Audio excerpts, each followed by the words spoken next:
Kepergian Salsabila dan Handi tentu menyisakan duka yang mendalam bagi pihak keluarga. Keduanya menjadi korban kecelakaan di wilayah Nagreg, Jawa Barat pada tanggal 8 Desember 2021 lalu hingga kedua jenazah dibuang ke Sungai Serayu oleh pelaku. Bagaimana awal mula kasus ini bisa terjadi? Kita akan temukan faktanya bersama saya Gina Vita.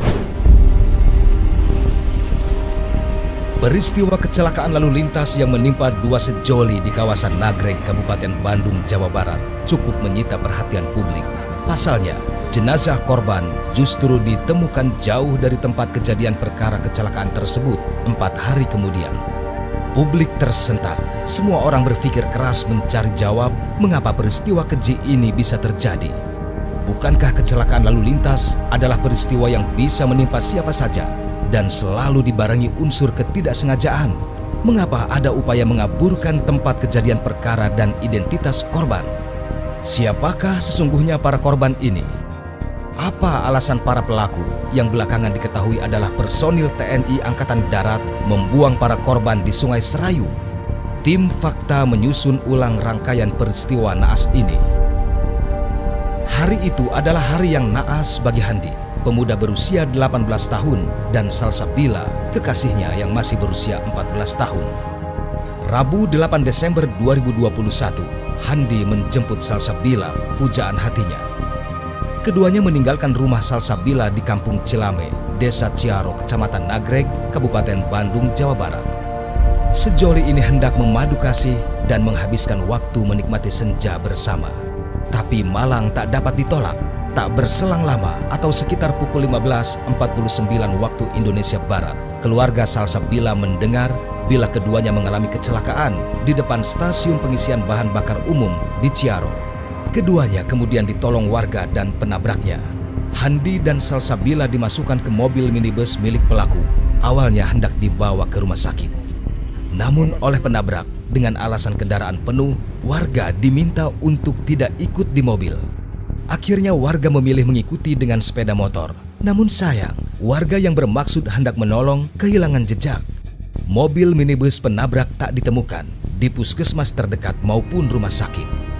Baru sekitar 4 hari berselang, warga Banyumas, Jawa Tengah digemparkan oleh penemuan 2 jenazah manusia di Sungai Serayu. Yang pertama ditemukan di Sungai Serayu, Desa Banjar Parakan, Rawalo, Banyumas, yang kemudian dikenali sebagai Handi. Sementara di hari yang sama, jasad Salsabila juga ditemukan di muara Sungai Serayu, Kecamatan Adipala, Kabupaten Cilacap, Jawa Tengah. Saat pertama ditemukan, keduanya tidak memiliki identitas. Mencari keberadaan Handi dari jam setengah 4 sore sampai jam 2 malam, Pak? Iya. Itu mencari kemana aja, Pak? Itu mencari ke rumah sakit yang ada di Cicalengka, mulai dari Nagreg sampai Cicalengka, puskesmas, terus ke Kopo. Cikopo kan ada rumah sakit besar di sana, tidak ada. Dia putar balik lagi ke Limbangan, ke Malambong. Dari Malambong itu terus dia balik lagi ke Garut, ke kota Garut.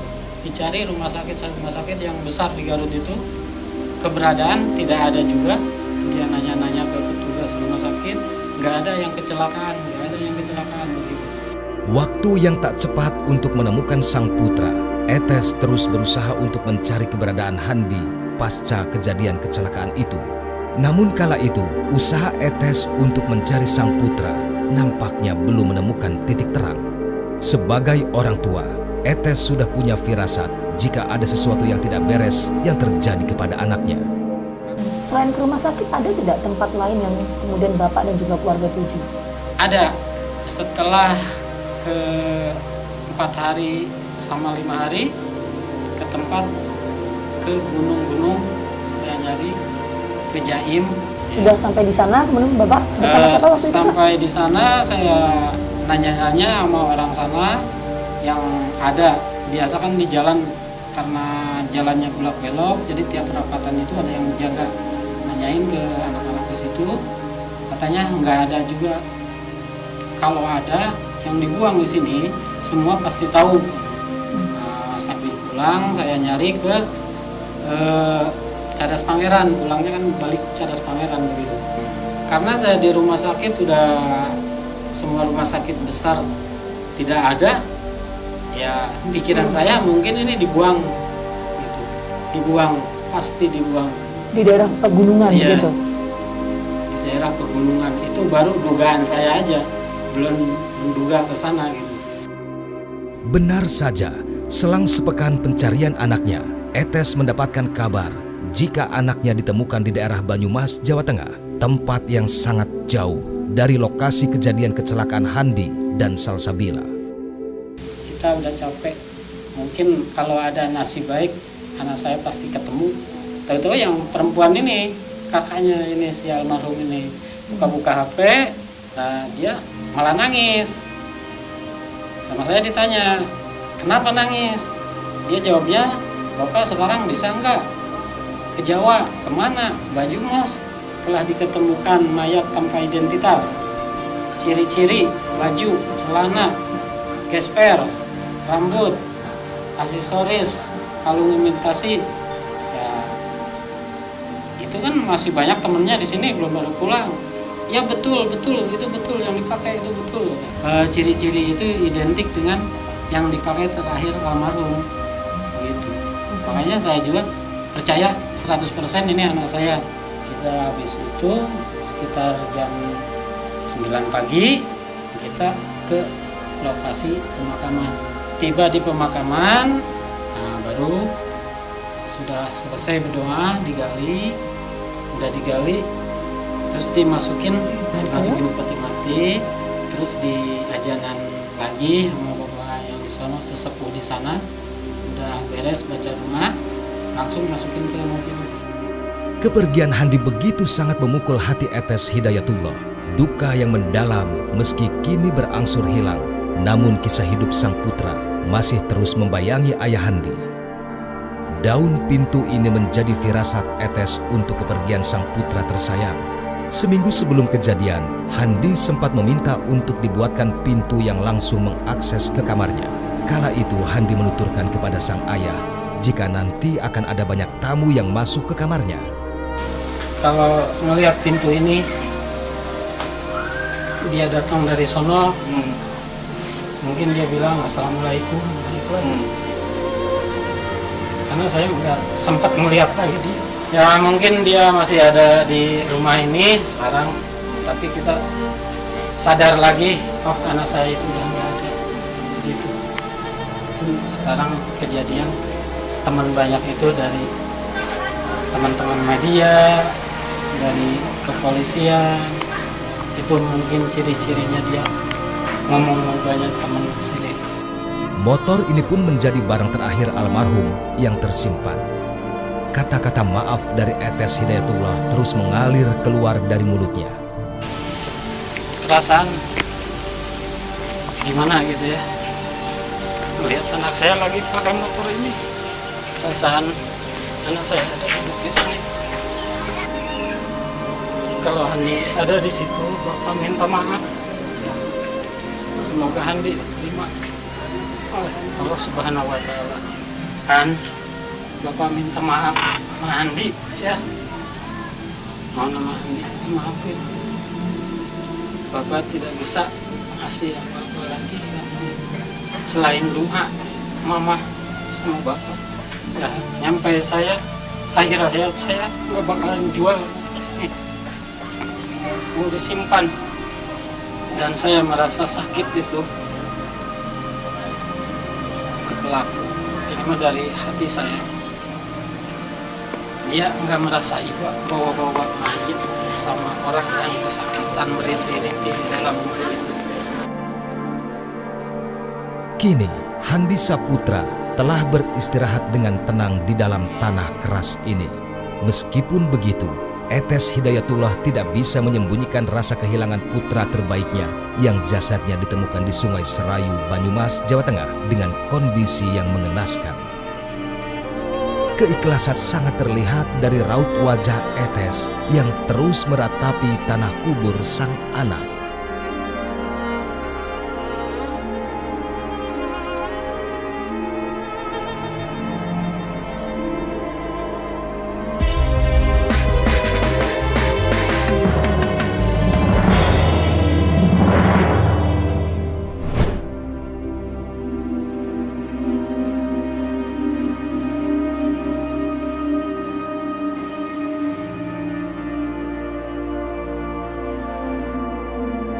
Keterpukulan keluarga korban kecelakaan lalu lintas di Nagreg tidak hanya dirasakan keluarga Handi Haris Saputra.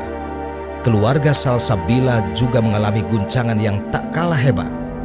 Apalagi banyak orang yang tahu dan menyaksikan bahwa korban kecelakaan di depan SPBU Ciaro adalah Salsabila.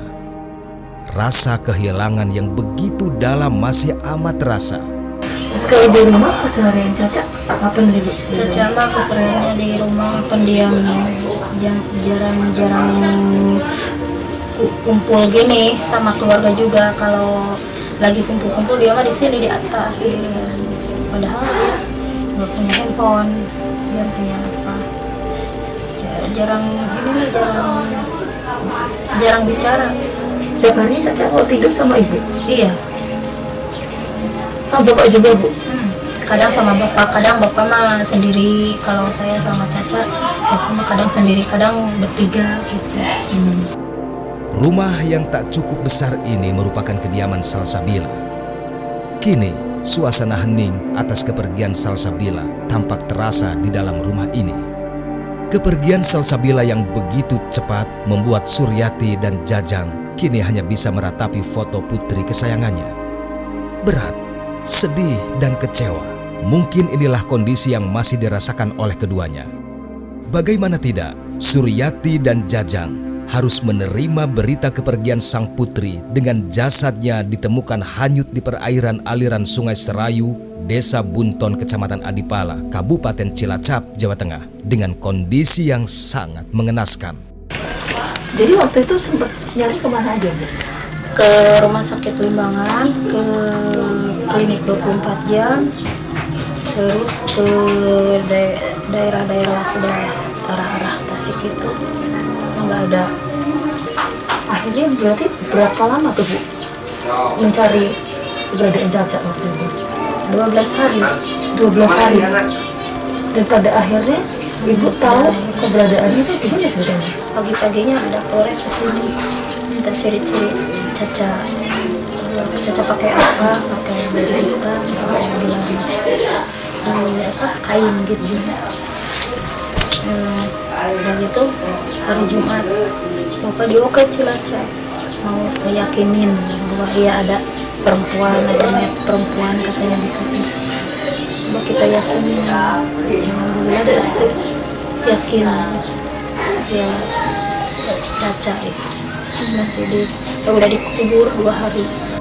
Rasa kepedihan ini pun semakin terasa kala Jajang dan Suryati mendengar jika sebelum ditemukan jasad Salsabila, konon jasad sang putri yang merupakan korban kecelakaan ternyata dibuang dari atas jembatan Sungai Serayu, Banyumas, Jawa Tengah. Awalnya nggak dikasih itu sih mayat. Soalnya di situ mah beritanya bukan kecelakaan, pembunuhan sama pemerkosaan. Jadi ya ada yang kecelakaan kan bahwa di sini mah katanya gitu sih. Dari situ disambung-sambungin sama kejadian di sini. Ternyata ya percaya orang-orang sini dikasih bilang digali lagi kuburannya.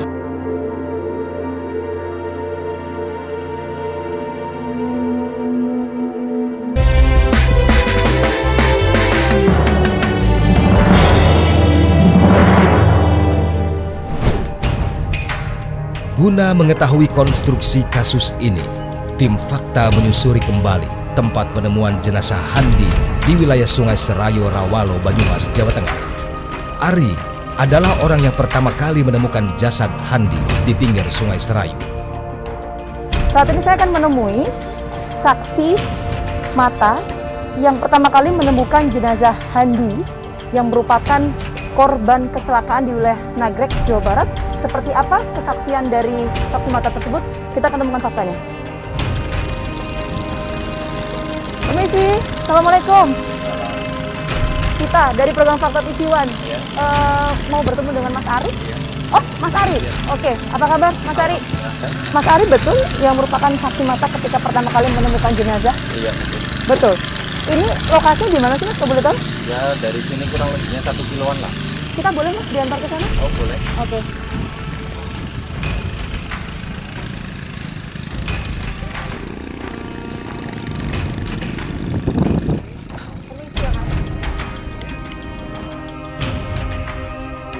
Kita membutuhkan waktu sekitar 10 menit untuk sampai lokasi, tapi saya di sini tidak sendiri bersama dengan Mas Ari, tapi juga ada Pak Dwi ya dari Polresta Banyumas, betul Pak Dwi ya?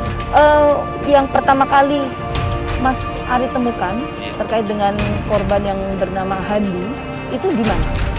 Pertama kali lihat di sana di lokasi. Itu namanya apa Mas? Di Lokasinya? sana ikutnya Sungai Serayu tapi gerumbulnya Cibali. Hilir dari Sungai Serayu ini kemana Mas? Ke laut, Ke daerah mana? Cilacap. Tak cukup jauh untuk sampai di lokasi temuan jasad Handi Saputra. Lokasi Sungai Serayu yang memiliki aliran cukup deras membuat benda-benda yang berada di atasnya cukup cepat terbawa arus sungai. Dan inilah lokasi Handi Saputra ditemukan untuk pertama kalinya sejak kejadian kecelakaan di wilayah Nagreg, Jawa Barat. Dengan posisi tertelungkup dikelilingi sampah sungai, ditambah lagi kondisi badan yang penuh dengan luka memerah, inilah kondisi Handi saat ditemukan. Jadi waktu itu kondisinya kayak gini? Iya, tapi kan dulunya pohon bijinya menghadap ke sini. Nah waktu itu gimana kondisinya Mas untuk pasang surutnya di daerah sini? Waktu itu lagi hujan atau gimana? Pas malamnya kan banjir, terus paginya surut. Posisi mayatnya di sini, nggak di air tapi di daratan. Oke, kita boleh turun ya Mas? Oke. Jadi persis seperti ini Iya, kondisinya ya. Mas, kita boleh Mas untuk reka ulang posisinya korban itu seperti apa waktu pertama kali Mas Ari lihat? Posisi kayak gini. Posisinya kayak gini? Iya, di bawahnya pohon pisang. Oh di bawahnya pohon pisang? Nah posisi tangannya itu memegang pohon pisang juga atau enggak Mas? Enggak. Pohon pisang itu posisinya ada di mana Mas Ari? Kayak gini. Ada yang kayak gini posisinya, terus ada yang di bawah yang kecil tapi nggak kelihatan. Oh jadi ada dua? Iya. Kondisi dari jenazah sendiri seperti apa kalau waktu itu Mas Ari lihat? Saya kondisinya udah bau busuk sih. Udah baunya menyengat lah. Sepintas apa yang dilihat waktu itu? Mas Ari? Ya, cuman ada yang ketutup lumpur, terus di sini juga seperti ada bercak darah atau gimana lah. Ya kita langsung pergi ke tepian nunggu tim Tagana sama tim Inafis datang. Karena kita nggak berhak sih, kitanya langsung ke eksekusi karena takutnya ada apa-apa, kan udah ada yang nanganin tim Inafis sama Tagana kayak gitu. Untuk proses identifikasinya itu ya. Nah kemudian tim Inafis datang ke lokasi itu di hari apa? Tadi kan penemuan di tanggal 11 ya? Iya. Nah Inafis datang ke sini. Mas saya ingin tahu deh, ini kan Mas Ari sudah cukup lama tinggal di daerah sini ya, sudah 35 tahun. Menurut analisa dari Mas Ari, ini pertama kali jenazah dibuang itu di lokasinya di mana? Menurut dari kondisi, kalau sih menurut saya kondisi sebelah barat Sungai Serayu, kemungkinan 60% dari Sungai Tajung. Karena biasanya kalau ada sampah datang dari Sungai Serayu, pasti lewatnya ke timur. Nah itu, saya bisa tidak mendapatkan gambaran itu secara jelas? Sebentar. Nah ini kebetulan saya ada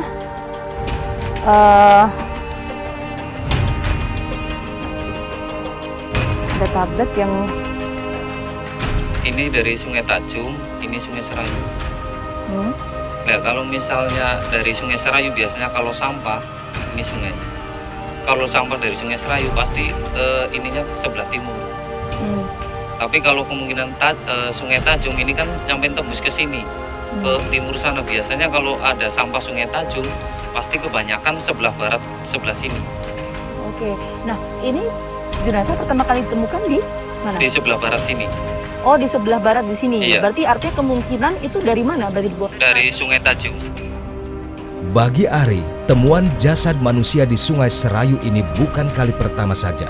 Sejak bertahun-tahun Sungai Serayu ini telah banyak ditemukan jasad tubuh manusia tanpa identitas. Saat itu aparat masih belum mengetahui identitas Handi dan menyelidiki mungkinkah ini kasus pembunuhan atau jasad warga yang tenggelam karena terseret arus sungai. Apalagi diketahui kemudian dari hasil otopsi Handi tewas akibat tenggelam. Saya ada dapat laporan dari warga yang intinya bahwa telah ditemukannya mayat yang nggak tahu itu mayat dari mana, seperti itu. Kita langsung mengecek ke lokasi bahwa kebenarannya benar-benar mayat tersebut emang ada apa enggak. Setelah kita cek emang ada, yang tidak diketahui identitasnya. Oke, tapi ketika melihat secara langsung kondisi korban atau jenazah ini seperti apa, Pak? Apakah kemudian ada luka, misalnya bekas kecelakaan atau seperti apa? Bisa dibagi informasinya ke kami, Jadi Pak? kalau saya setelah saya lihat bahwa posisi jenazah tersebut kan posisi tengkurap, jadi nggak lihat semata-mata. Jadi begitu kita amankan atau kita pinggirkan di sebelah sana, di tipe sebelah sana, ternyata dari tim Inafis bahwa kita lihat sendiri bahwa dari fisiknya matanya sudah rusak. Yang sebelah kanan sama telinga kanan kiri sudah rusak. Oke, kemudian setelah itu langsung dibawa Bahwa kemana? setelah Inafis baru di situ dicek sama tim Inafis maksudnya keberadaan fisiknya ini itu. Setelah itu baru di otopsi ulang di Margono. Oke, ada hal-hal yang disampaikan oleh tim Inafis, Pak, berkaitan dengan kematian dari jenazah itu? Jadi menurut informasi dari tim Inafis bahwa jenazah tersebut meninggal posisinya masih hidup pada waktu itu. Indikatornya dari mana mengenai kematian korban? Jadi indikatornya jadi kondisi untuk mayat tersebut itu di dalam mulut sampai paru-parunya itu ada pasir dan ada air yang di dalam paru-paru itu. Jadi kalau posisi mungkin menurut keterangan dokter mungkin kalau posisi sudah mati ditenggelamkan itu nggak mungkin pasir itu masuk gitu. Dwi yang kala itu turut membantu evakuasi jasad Handi dari pinggir Sungai Serayu pun tak menyangka jika sosok jasad ini adalah korban kecelakaan di wilayah Nagreg yang sudah sepekan dalam pencarian pihak keluarga dan aparat kepolisian daerah Jawa Barat.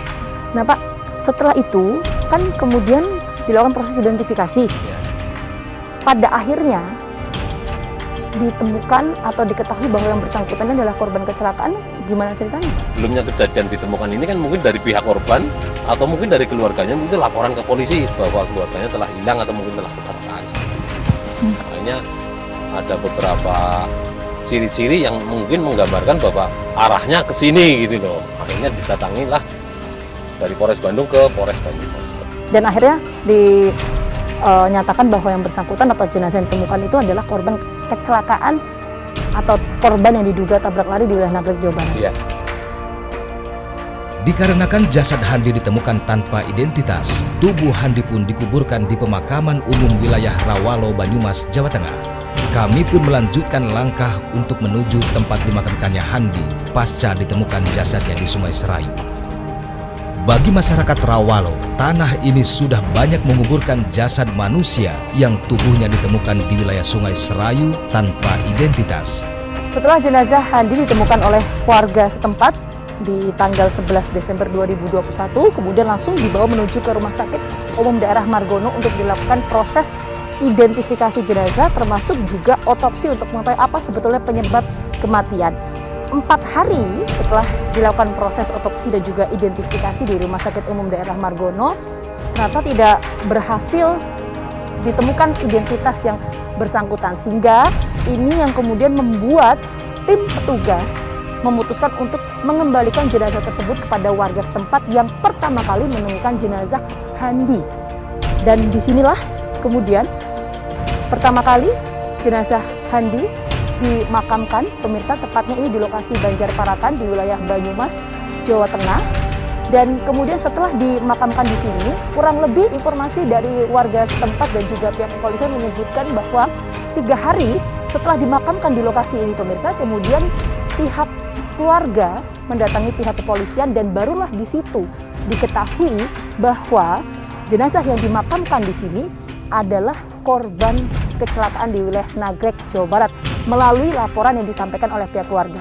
Kemudian setelah itu baru pihak keluarga meminta kepada pihak petugas tempat untuk membongkar makam ini dan juga kemudian memindahkan jenazah Handi ke wilayah tempat tinggal mereka di wilayah Nagreg, Jawa Barat. Tim Fakta pun melanjutkan langkahnya menuju jembatan yang diduga kuat menjadi tempat Handi dan Salsabila dibuang oleh 3 oknum TNI. Nah, pemirsa, berdasarkan keterangan yang disampaikan oleh warga yang pertama kali menemukan jenazah Handi, menyebutkan bahwa diduga di lokasi inilah, di Jembatan Menganti, merupakan lokasi pertama kali jenazah Handi ini dibuang oleh ketiga oknum anggota TNI. Kenapa? Karena berdasarkan pernyataan yang disampaikan oleh warga bahwa di ujung sana ini merupakan Sungai Serayu. Dan tepat di Sungai Serayu itulah jenazah dari Handi ditemukan pertama kali oleh warga sekitar. Dan kalau kita melihat memang pemirsa, kalau Anda lihat juga ini merupakan ruas jalan dari arah Bandung Jogja sebelah kanan saya, ini menuju ke sebelah kiri saya yaitu wilayah Cilacap. Nah, menjadi pertanyaan saya juga saat ini kalau Anda lihat tepat di belakang saya pemirsa ada 2 anggota TNI yang saat ini berada di lokasi, di mana lokasi ini menurut keterangan warga diduga sebagai lokasi pertama kali ketika oknum anggota TNI ini membuang jenazah Handi.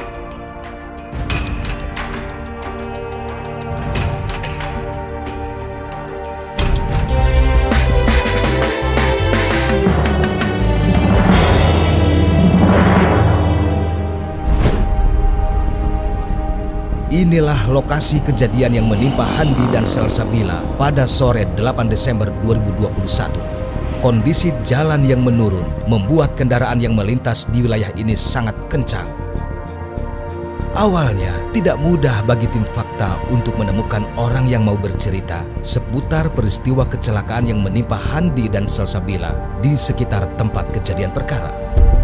Padahal saat itu banyak penyaksi yang melihat langsung peristiwa tersebut.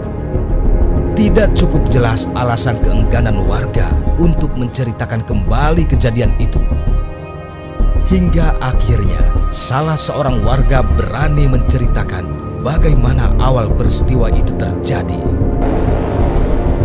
Dari video yang sempat viral di media sosial, tepat di depan saya, ini pemirsa, ini merupakan lokasi tempat kejadian perkara kecelakaan yang menimpa Salsabila dan juga Handi.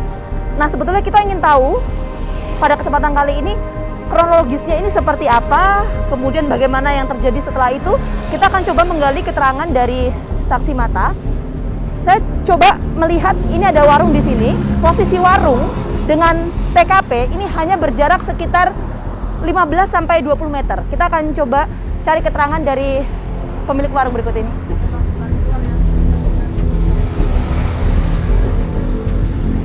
Permisi. Permisi, Pak. Assalamualaikum. Pak, saya Gina Vita dari program Fakta TV One. Ya, Bapak dengan Bapak siapa, Pak? Pak Teten. Pak Teten. Pak Teten pemilik warung ini? Ya. Oke. Pak Teten sempat melihat kejadian waktu tanggal 8 Desember? Oh, sempat. Kita boleh, Pak, keluar untuk berbincang sebentar, Pak? Jadi waktu tanggal 8 Desember 2021, Pak Teten posisi ada di mana? Lagi istirahat di dalam. Oh, lagi istirahat di dalam sini? Ya, ya. Oke, setelah itu? Setelah itu langsung saya dengar brak, saya langsung keluar. Oh, langsung kemana, Bapak? Di sini. Di mana? Di sini? Ya, di sini. Oke. Ya. Setelah itu, setelah Bapak di sini, apa yang Bapak lihat waktu itu? Pak lihat korban udah tergeletak di situ. Korban kan ada 2 orang, Pak? Ya, 2 orang. Salsabila dan Handi. Handi ya. Salsabila di mana, Handi di mana posisinya? Handi di sini, di posisinya di tengah-tengah. Di tengah-tengah tuh yang ada garis kuning itu kan? Yang ada garis kuning itu. Oke. Yang Salsabila di depan gang. Oh, depan gang situ? Depan gang ke makam. Oke. Nah, waktu itu posisi dari pelaku di mana, Pak? Pelaku waktu itu pas udah kejadian buruk lah, itu pelaku langsung pada turun dari kendaraan itu. Nah, sebentar. Posisi mobil pelaku di mana? Itu di sebelah kiri. Di sebelah kiri? Ya, Itu di depannya Salsabila atau di belakang Salsabila? di depan. Di Oh, posisinya di depan Salsabila? Ya, gini di bawah ya.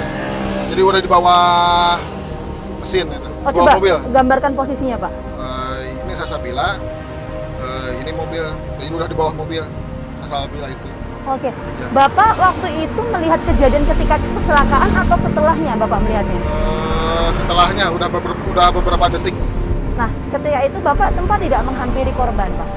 Sempat, cuman ada 3 meteran lah gitu menghampiri korban itu. Jadi posisi Bapak waktu itu di mana? Lagi di sini di pinggir jalan. Nah, kondisi jalan waktu itu gimana, Pak? Kan si Handi kan ada di tengah nih, Pak, di Ya. garis kuning. Ya. Arus lalu lintas di sini gimana waktu itu? Arus lalu lintas waktu itu jam setengah 4 itu ramai lancar. Nah, posisi Handi ada di tengah. Ya. Terus gimana Pak? Memang di tengah terus atau ada yang meminggirkan waktu itu? Waktu itu udah diminggirkan ke sebelah arah kiri Sama siapa yang minggirin? sama warga setempat di sini. Posisi yang nabrak dari mobil udah turun ngebantuin, dipinggirin, udah di pinggir, naikin ke mobil. Oh, jadi pelaku pun juga ikut meminggirkan korban Handi ini ke pinggir jalan gitu Pak? Ya ikut ya.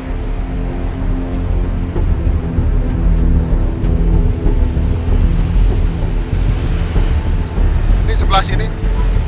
Jadi ini Ya. posisi Handi. Ya, Oke, Salsabila di mana? sini. Oh, Salsabila di sini. Ya.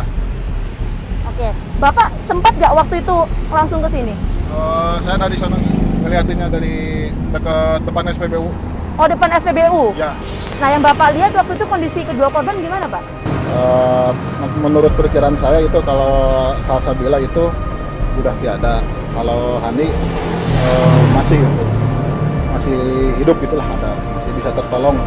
Masih hidup? Ya masih hidup.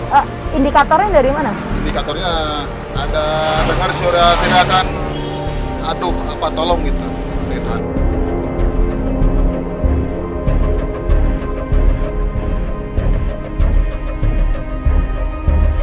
Mobil arahnya dari mana, Pak? Dari Bandung arah ke Tasik. Berarti dari sana? Ya. Oke, jadi dari sana mau ke sana ya? Ya, mau ke arah Dan sana. berhenti di sini. Sini berarti di sini. Ada berapa orang pelaku waktu itu, Pak? Yang Bapak lihat? Yang lihat yang turun itu 3 orang. 3 orang Ya. yang turun. Ya. Nah, ketika turun, Ya. itu apa yang dilakukan? Ketika turun langsung itu ngegotong kedua korban itu ke dalam mobil. Oh, langsung dibawa ke mobil? Dia langsung dibawa ke mobil. Ada Ya. yang sempat diucapkan nggak ketika itu sama pelaku? Nggak ada. Nah, respon di situ di sekeliling tempat kejadian perkara ini ada Ya. warga juga. Ada warga banyak. Ada warga. Ada warga. Saya ingin konfirmasi. Ya. Ada beberapa saksi yang mengatakan bahwa pelaku sempat mengatakan sudah tidak usah ikut. Bapak sempat dengar itu juga nggak? Sempat dengar. Sempat dengar itu juga. Sempat dengar itu juga. Bapak dengar apa dari pelaku? Nggak usah ikut gitu. Jangan ada yang ikut Ngomong itu ke siapa?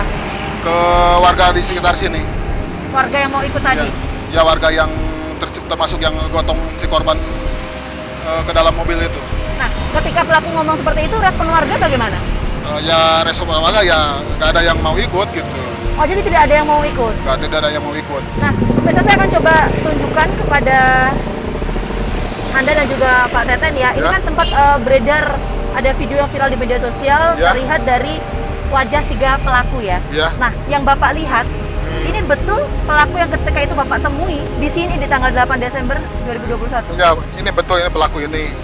Jadi yang turun yang itu yang kan yang satu dia masih di dalam mobil. Terus dia kan mobil itu langsung dibawa. Nah, sama sebentar. itu pelaku ya. Kalau di foto ini, Ya. ini kan ada 4 orang, Pak. Ya, Yang pelaku yang mana? ini yang baju putih sama yang baju hitam itu. Oke. Nah, setelah itu yang kemudian mengangkat 2 korban ini Ya. siapa, Pak? Ke mobil. Yang angkat dulu korban itu ini Pak Oseng sama Pak Imam. Yang mana itu orangnya, Pak? Yang baju hijau sama yang pakai jaket merah. Baju biru maksudnya? Ya baju biru ya, Sama yang pakai jaket merah. jaket merah ya. Ini siapa, Pak? Itu Pak Imam.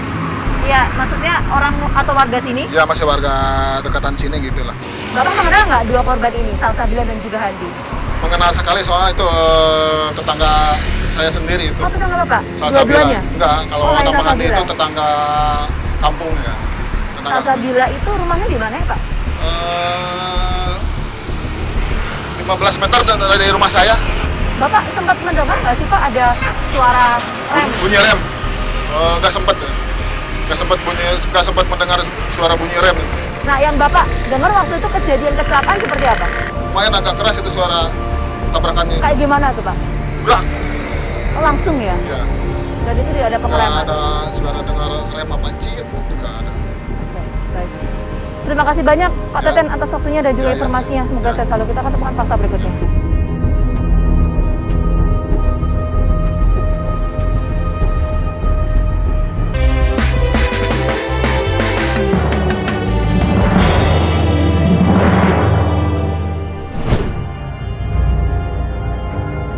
Aparat kepolisian yang dibantu TNI Angkatan Darat akhirnya berhasil membongkar peristiwa tabrak lari di Nagrek ini. Diketahui ketiga orang yang berada di dalam mobil adalah personil aktif Angkatan Darat, yaitu Kolonel Infanteri Priyanto, Koptu A. Soleh, dan Kopda Andreas Dwi Atmoko. Ketiganya kini dalam penanganan Puspom TNI Angkatan Darat untuk menjalani proses hukum lebih lanjut.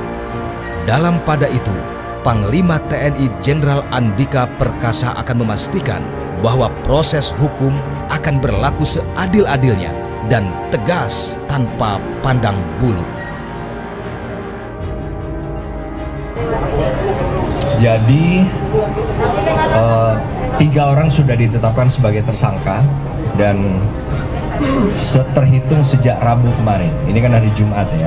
Rabu kemarin 3 tersangka ini sudah dipindahkan ke satu instalasi tahanan militer, yaitu di tahanan militer di Pomdam Jaya.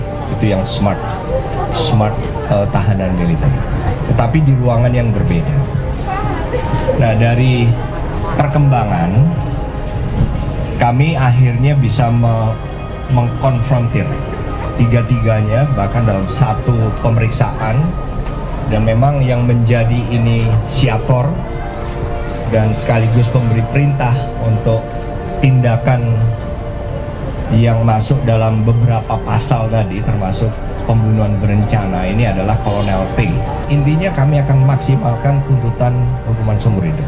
3 oknum anggota TNI yang diduga sebagai pelaku saat ini sudah ditetapkan sebagai tersangka. Proses hukum terhadap ketiganya pun masih terus bergulir sampai saat ini. Panglima TNI menegaskan bahwa akan memberikan hukuman seberat-beratnya terhadap 3 oknum anggota TNI yang terlibat dalam kasus kecelakaan hingga mengakibatkan 2 orang tewas di wilayah Nagrek, Jawa Barat. Kita tentu akan tunggu bagaimana perkembangan kasus dari peristiwa ini. Saksikan terus Fakta setiap hari Senin pukul 8 malam hanya di TV One.